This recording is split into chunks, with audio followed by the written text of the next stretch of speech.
राम प्रिय भक्तों, नाम जप का सबसे बड़ा फायदा आज की वीडियो में हम जानेंगे। नाम जप के अनेक लाभ हैं, अनेक इतने लाभ हैं कि ये वाणी उनका ठीक से वर्णन नहीं कर सकती, क्योंकि नाम की शक्ति से असंभव संभव हो सकता है। गूंगा बोल सकता है, लंगड़ा पहाड़ लांघ सकता है, बांझ पुत्र खिला सकती है, एक पल में परले आ सकती है। तो नाम की जितनी महिमा गाई जाए उतना ही कम है।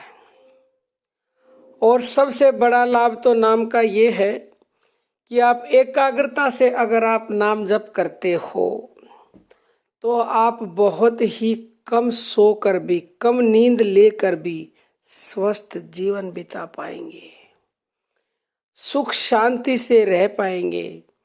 जो आपको मिलेगा उसी में आपको संतुष्टि होगी, क्योंकि आज कलयुग में सबसे बड़ी यही समस्या है कि इंसान को चाहे कितना ही कुछ मिल जाए लेकिन उसे संतुष्टि नहीं मिलती। और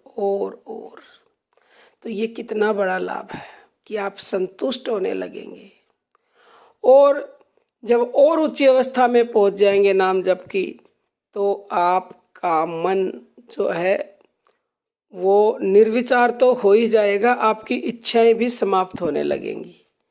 क्योंकि जब तक इच्छा समाप्त नहीं होगी तब तक आपको मोक्ष की प्राप्ति नहीं हो सकती। इच्छाएं खत्म होंगी तो नाम जप की शक्ति से ही होंगी, क्योंकि नाम जप के प्रभाव से जब आप दिव्य होने लगते हो, पवित्र होने लगते हो, तो आपकी समझ में ये आ जाता है मैं किससे मांग रहा हूँ, सब कुछ तो उसी का है। वो सब जानते हैं क्यों मांगू, किसके लिए मांगू, सब कुछ यही रह जाएगा।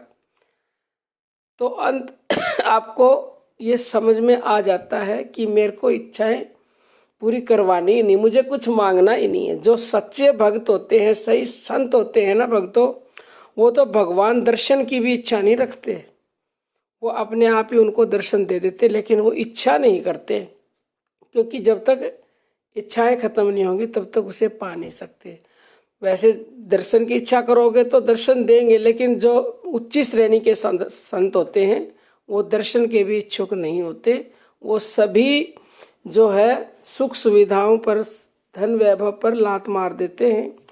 सिद्धियां उन्हें प्राप्त होती हैं, भगवान उन्हें देते हैं, सिद्धियां उनके आके पैर हाथ जोड़ती हैं कि मेरे को ले लो, लेकिन वो उन सिद्धियों को ठुकरा देते हैं। तो वही असली संत होते हैं। और नाम जप के यही बड़े बड़े लाभ हैं, और आखिर में आप उस परमात्मा में विलीन हो जाते हो, उसको पा लेते हो।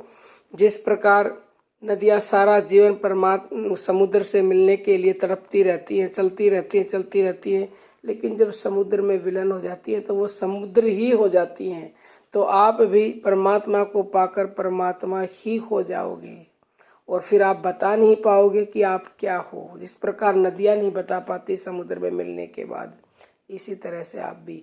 तो प्रभु नाम को जपिए भक्तों, नाम में वो शक्ति है। ये दोहा आपने सुना होगा, नाम धाम दो एक है, नाम और नामी एक, वाच्य वाचक अभेद है, और यही नाम की टेक। तो नाम और नामी में कोई अंतर नहीं है। आप नाम जपिए, नामी को भी प्राप्त कर लेंगे। कोई भी प्रश्न हो कमेंट कीजिएगा। अब हम अपनी वाणी को विराम देते हैं। जय श्री राम भक्त।